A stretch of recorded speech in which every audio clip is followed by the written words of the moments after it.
Hi everyone, so I'm Jeremy Wieczykowski. I'm Senior Sales Engineer with Silver Spring Networks. I recently joined the company and I'm replacing James Space, who couldn't be here to present. So thank you for giving me the opportunity to present Silver Spring to you. So very short, small company overview. We are the global leader in IPv6 smart infrastructure networks based out of California, founded roughly 10 years ago.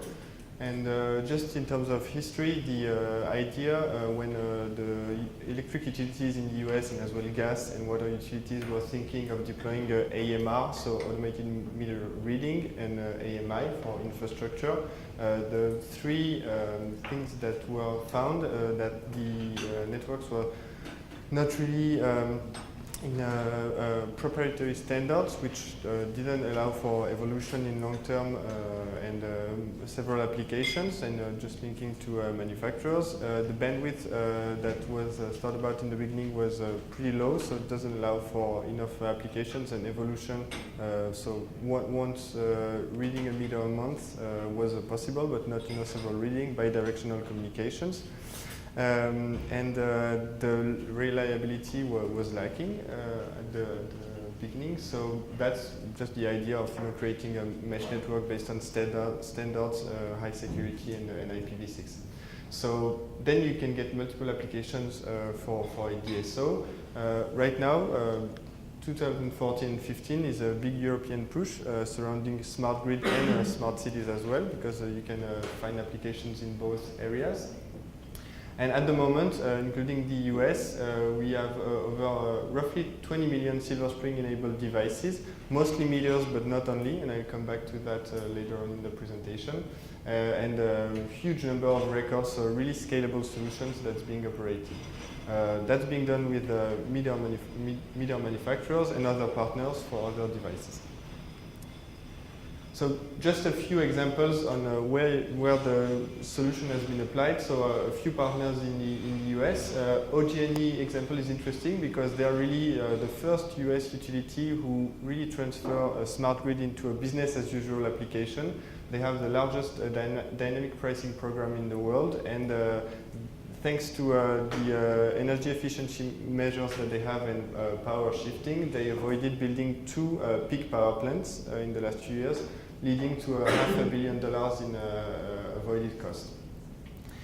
Florida Power and Light, I'll have an example that shows the mesh technology later on, is also a big customer, and it's a really wide area where you have hard to reach endpoints, and that has proven the case that RF is also helpful in reaching these endpoints.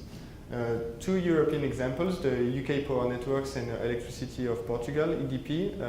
Actually, for UK Power Networks, it's interesting because the application is not metering, it's reaching wind farms and exchanging information with them.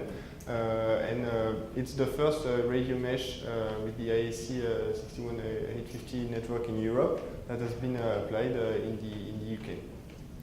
And last big US customer is PG&E. That's one of the largest deployments we've had, over 5 million devices, reaching at some point several tens of thousands of devices, so smart meters activated per day.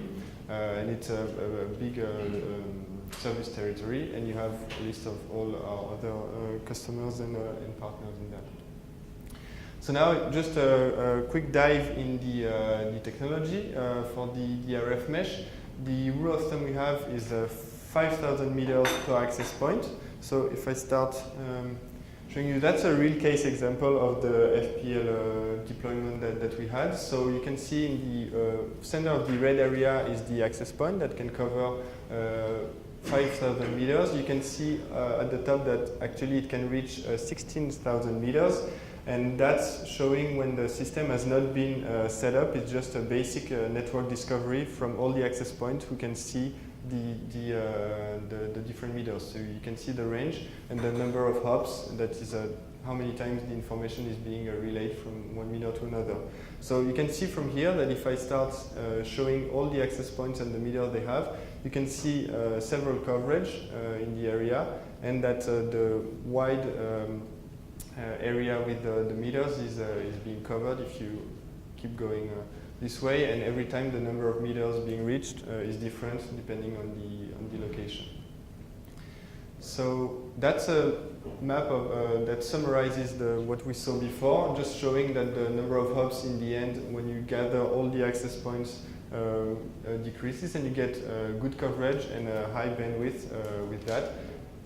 So roughly between 100 and 300 kbits per second. And if you take into account the frequency splitting, that actually means megabits per second of traffic that you can have on your network, and that's sometimes hard to get. So it's roughly a 5 by 5 miles area. You can see on the left a Google Map equivalent, and the black straight line is just a canal with water. So that's why it's not being covered. So just a few words on smart grid and standardization. The use case and the message here is that you can start thinking beyond meter reading already, and really smart grid applications that are being allowed once the network is in place. It's a real connection to customer and homes that utilities now are seeking more and more in the US, but in Europe as well. When you think of other smart grid applications being leveraged thanks to this capacious peer-to-peer network, we see already applications in smart cities, and I'll just have a quick word about that later. So our approach was really based on standards from then on, IPv6 at the base of this for security, the standards for the IEEE that we talked about, and then the physical and the MAC layer.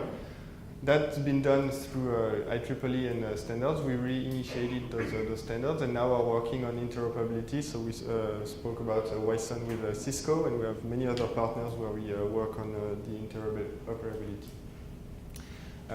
Just a quick word to finish on the evolution of the network. If you think beyond smart meters and just basic reading once a month, and you start thinking about energy application, we have hundreds of thousands remote thermostat, a bit like the Nest technology, that are being operated with OG&E. And if we switch to smart city, thinking about lighting, traffic and parking, or pollution sensors, for example, we have a few pilots that are, or deployment that are being done right now. So 2 in Europe, with the city of Copenhagen and city of Paris, where we have a pilot in the center of Paris to roll out the full network on that, and in that sub-gigahertz mesh, operating streetlights and traffic lights, so with low latency and high bandwidth. And we are seeing the same with some of our utility partners in the US. It's a bit different because in Europe it's not always the electric utilities that operate the lights, so I actually have no idea how it's being done in Belgium, but that might be interesting for discussion afterwards to look at that, because for France, for example, which I know more because I'm based in Paris, it's the cities actually operate the street lighting and the electric utilities, the customers. In the US, really often, they also operate the customers. Great. So that's my presentation, so I have time for questions. I've been a bit fast. I can come back on a few technical details if you'd like. And if I cannot answer your question, I'd be happy to forward those to people in my team.